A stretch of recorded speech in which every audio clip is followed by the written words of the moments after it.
కాదిది కళకు అనర్హం అంటారు. కానీ అదే కళకు సృజనాత్మకత తోడైతే అద్భుతాలు ఆవిష్కారమవుతాయి. సాధ్యం కాని వాటిని సుసాధ్యం చేయడమే కళాకారులకు అసలైన సవాల్. అయితే జగిత్యాలకు చెందిన సూక్ష్మ కళాకారుడు అలాంటి అత్యంత అరుదైన ఘనతే సాధించాడు. అదేంటో ఎప్పుడు తెలుసుకుందాం.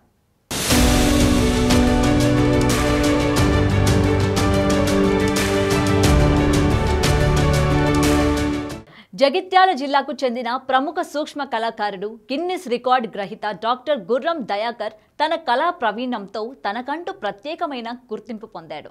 అయితే గణేష్ నవరాత్రుల సందర్భంగా ప్రతి ఏడాది ఏదో ఒక కొత్త రూపంలో వినాయక విగ్రహాన్ని చెక్కడం ఆయనకి అలవాటు. సూక్ష్మంగా బొమ్మలు గీయడంలో ఆరితేరిన దయాకర్ గతంలో అత్యంత సూక్ష్మమైన బంగారు వినాయక విగ్రహం, మట్టి విగ్రహంతో పాటు చంద్రయాన్ 3 సక్సెస్ సమయంలో చంద్రయాన్ గణేశుణ్ణి చెక్కారు. అయితే ఈసారి మరింత వైవిధ్యంగా ఉండాలి అని ఆలోచించి ఆ గణనాథుడికి అత్యంత ప్రీతిపాత్రమైన గరకపోచను ఎంచుకున్నాడు. గరకపోచనే చిన్నది అంటే దానిపై కూడా అతి చిన్న వినాయకుడు విగ్రహాన్ని మలిచాడు. ఇందుకోసం ఆయన మైనంతో పాటు వాటర్ కలర్స్ వాడాడు.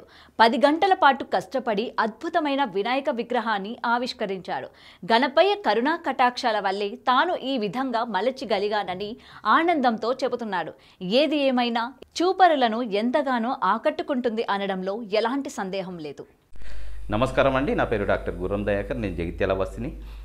నేను ప్రతి సంవత్సరం గణపతి నవరాత్రుల సందర్భంగా ఒక ప్రత్యేకమైన గణపతిని తయారు చేస్తాను సూక్ష్మంగా. పోయిన సంవత్సరం చంద్రయాన్ 3 సక్సెస్ కావడం వల్ల చంద్రయాన్ గణపతిని తయారు చేశాను గుండు పిన్ను పైన. మరి ఈసారి గరకపోస మీద ఆ గణనాథుని తయారు చేశాను. ఇక్కడ ఉంది.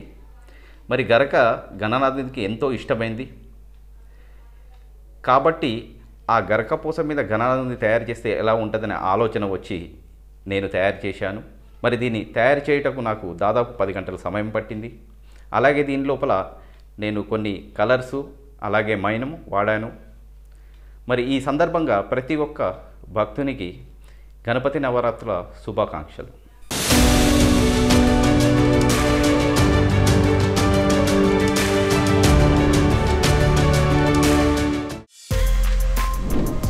For more videos like this, subscribe Big TV channel.